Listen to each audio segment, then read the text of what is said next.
주님의 말씀을 회상합니다. 눈은 몸의 등불이다. 그러므로 내 눈이 맑으면 온몸도 환하고 내 눈이 성하지 못하면 온몸도 어두울 것이다. 그러니 내 안에 있는 빛이 어두우면 그 어둠이 얼마나 짙겠느냐. 주님의 말씀대로 이 눈은 무엇을 상징하는가? 유체적인 눈보다도 내적인 눈을 말씀하십니다. 즉 내적인 눈이라는 것은 나의 마음의 지향입니다.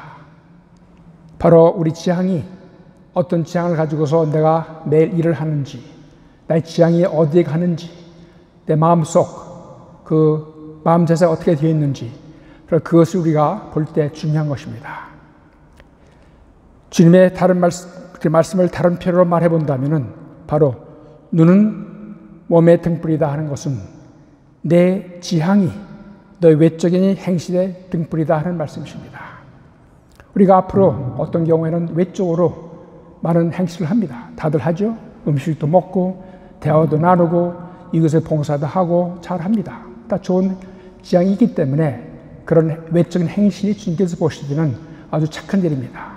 어떤 경우에는 외적으로 착한 행실처럼 보이지만 사실 내적으로 나의 마음 자세가 올바르지 못하기 때문에 외적으로 잘 보이는 행실이 사실은 그렇지 않습니다. 오히려 그것이 반대로 주님께서 보실 때는 그것이 선행이 아니라 악행이 될 수 있습니다. 그와 같이 다시 한번 우리가 무엇보다도 외면적인 행실보다도 어디에도 중심을 둬야 되느냐? 바로 우리의 마음의 지향, 내 몸에 있는 그 몸에 있는 눈이 아니라 바로 내적인 눈이다. 나의 지향이 어떤가? 영혼의 눈이 어디를 향하고 있는가 하는 것이 중요합니다. 다시 한번 우리는 주님께 매달리면서 항상 우리는 올바른 지향을 가지고서, 즉 내적인 그 내 영혼의 눈이 올바른 길을 향하여 갈 수 있도록 꾸준히 노력해야 됩니다. 오늘 복음에서 이런 말씀을 들었습니다. 12 사도 중 한 사람이 요한이 예수님께 말하였습니다. 스승님, 어떤 사람이 스승님 이름으로 마귀를 쫓아내는 것을 저희가 보았습니다. 그런데 그가 저희를 따르는 사람이 아니므로 저희는 그가 그런 일을 못하게 막아보려고 하였습니다. 요한이 왜 그랬을까요? 그 마음적으로 볼 때 왜 막으려고 했었을까? 왜 저 사람은 우리처럼 선택받은 사람이 아닌데, 임명받은 사람이 아닌데, 사도가 아닌데 함부로 예수님 이름을 불러대가면서 저런 일을 해. 왜 함부로 스승님을 불러대는 거야? 그런 식으로 또 생각했겠죠. 또 우리 편이 아닌 사람이니까. 지향이 어땠습니까? 요한의 지향이 바로 왜 막으려고 했을까? 이런 식으로 지향이 올바르지 않았기 때문에 그 예수님께 말했었을 때는 경쟁심 가득했을 것이고, 또 어떻게 보면 질투와 시기가 있었을 것이고, 또 자기 자신의 만만함, 우리는 선택받은 사람이야, 우리 사도 중에 한 사람이야, 그런 식으로 자기의 자신 만만에 대해서 좀 중심을 둔 사람이 되겠습니다. 그러니까 저 사람 우리가 그런 일을 못하게 막아보려고 했습니다. 왜 막으려고 했었을까? 그 사람이 뭐 좋지 못한 행실을 했었습니까? 오히려 예수님 이를 불러게 하면서 선행을 많이 했습니다. 마귀를 쫓아냈습니다. 그 나쁠 게 무엇이 있었습니까? 아무 나쁠 게 없었습니다. 근데 왜 막으려고 했냐 이런 말입니다. 물론 어떤 사람이 행실을 잘못한다면 막아야 됩니다. 그 사람을 위해서도 그렇고 또 도와주기 위해 해야 됩니다. 그런데 요한이 막으려고 했던 사람은 어떤 사람입니까? 예수님 당시 이름을 불러대가면서 마귀를 쫓아낸 사람이었어요. 마귀를 쫓아냈어요. 왜 막으려고 했느냐? 바로 거기에 우리가 중심을 두게 됩니다. 바로 다시 한번 그 요한의 지향이 밟지 못했기 때문에 그런 행실을 하게 된 것입니다. 우리는 다시 한번 이런 복음의 낭독을 하면서 우리의 생활에 항상 나의 영적인 눈이 어디를 향하고 있는가, 나의 지향이 밝은가 하는 것을 잠시 우리가 성찰해 보게 됩니다. 올바른 지향을 가지고서 이 세상에서 여러 가지 세속적으로 유혹도 많이 받고, 또 일상생활 하다 보면 짜증도 나고, 또 슬프기도 하고 기쁘기도 하고 변화가 많이 있습니다. 외면적으로. 내적으로는 꾸준해야 됩니다. 외적으로 흔들리지 말고 내적으로 꾸준하게 모든 것을, 첫 번째는 주님께 모든 것을 봉헌하겠다.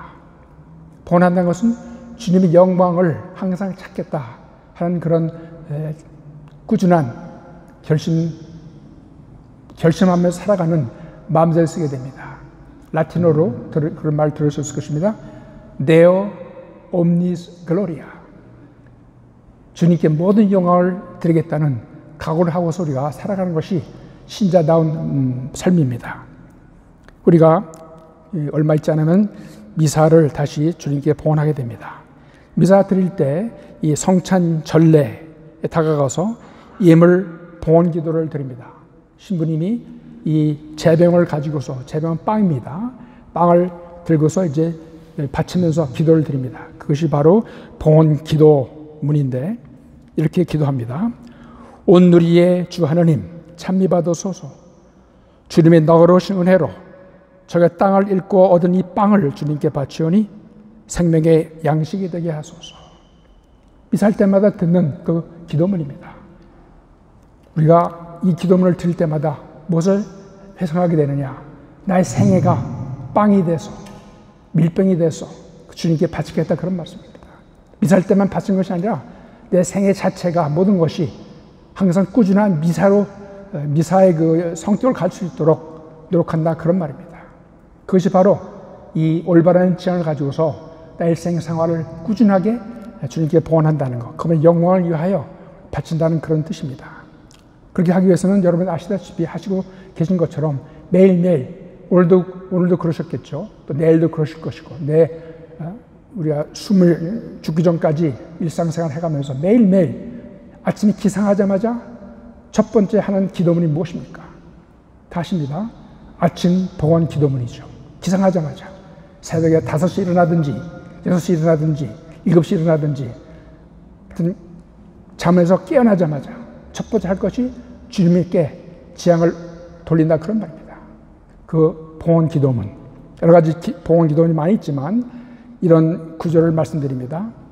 하나님, 저를 사랑으로 내시고 저에게 영원 육신을 주시어 주님만을 섬기고 사람을 도우라 하셨으니 저는 비록 죄가 많사오나 주님께 받은 몸과 마음을 오롯이 도로 바쳐 찬미와 봉사의 제물로 드리오니 어여삐 여기시어 받아주소서. 아멘. 짧은 기도지만 하루하루 지향을 주님께 바친다. 그래야 나중에 하루, 오전 동안, 오후 동안, 저녁 동안 한 모든 나의 일 과정이 주님께 영광을 드릴 수 있는 그런 자세를 가지고서 노력해야 됩니다.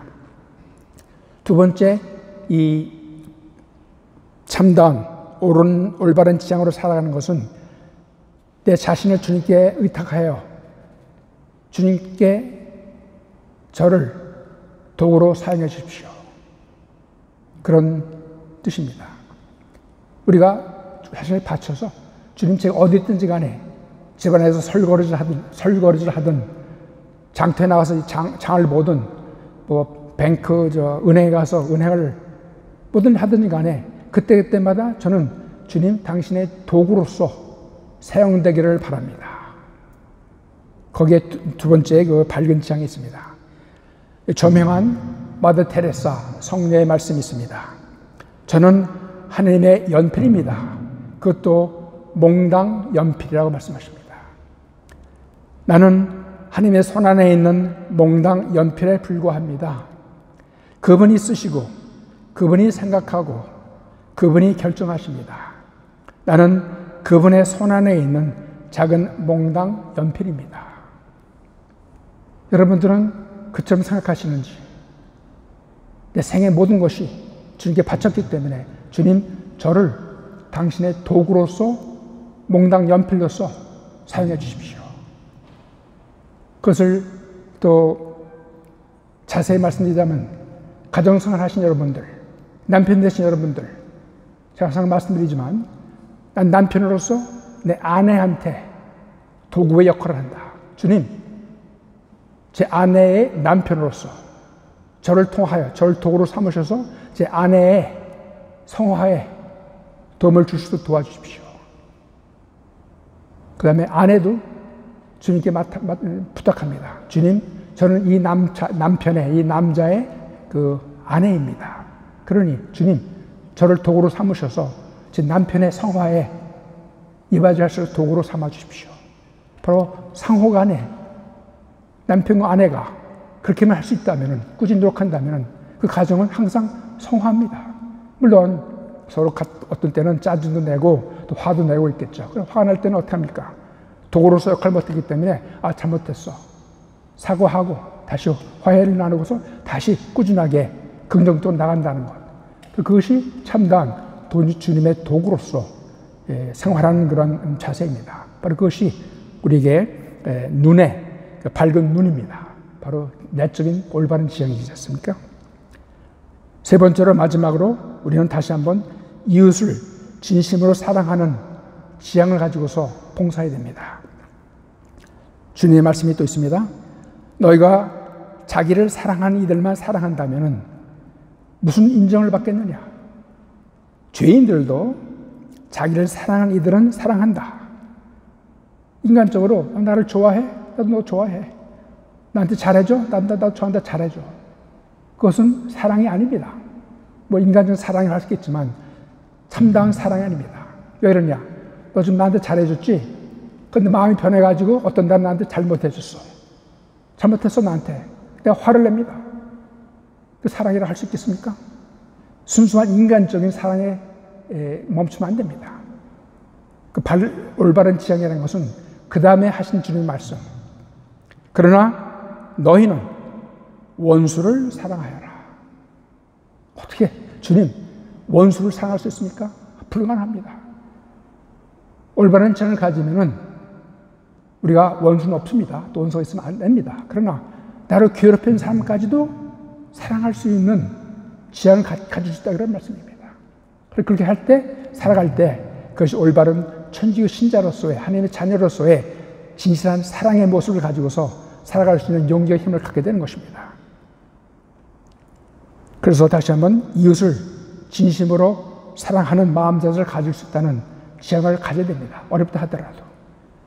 진심으로 용서를 청하고 또 받고, 진심으로 봉사하고, 그 다음에 진심으로 내 것을 나누어주는 그런 마음 자세를 가질 수 있다는 것. 그러니 주님께서 오늘 복음의 말씀대로 내가 진실로 너에게 말한다. 너희가 그리스도의 사람이기 때문에 너에게 마실 물 한 잔을 주는 이는 자기가 받을 상을 결코 잃지 않을 것이다. 주님의 축복이 항상 있습니다. 마음 자세를 잘 갖고 지향을 올바로 갖고 주님께 영광을 드리고 주님께 내 자신을 맡겨서 도구로 삼아 주십시오 하는 의탁을 하고 이웃을 진심으로 사랑을 노력할 때 우리의 생에는 항상 축복을 받고 또 평안한 삶을 살아갈 수 있는 그런 꾸준한 안정감을 가질 수 있는 신자의 생활입니다. 그러니 다시 한번 우리가 이 성모님을 생각해 봅시다. 성모님께서 엘리자베트를 방문하셨을 때 칭찬을 받으셨습니다. 엘리자베트가 말씀하십니다. 당신은 여인들 가운데서 가장 복되십니다. 사촌이신 엘리자베트 나를 칭찬해. 내가 칭찬받았을 때 어떻게 응답합니까? 바로 성모님께서 올바른 지향을 가지고서 응답을 하십니다. 전능하신 분께서 나에게 큰일을 하셨기 때문입니다. 자기 자신의 어떤 칭찬받은 것을 간직할 것이 아니라 칭찬이 아니라 이것은 주님께 영광을 드리겠다. 바로 그것이 성모님의 올바른 지향, 거룩한 지향, 정결한 지향이니까 주님께 성모님께 매달리면서 항상 그분의 생애에 우리 자신 위탁합시다.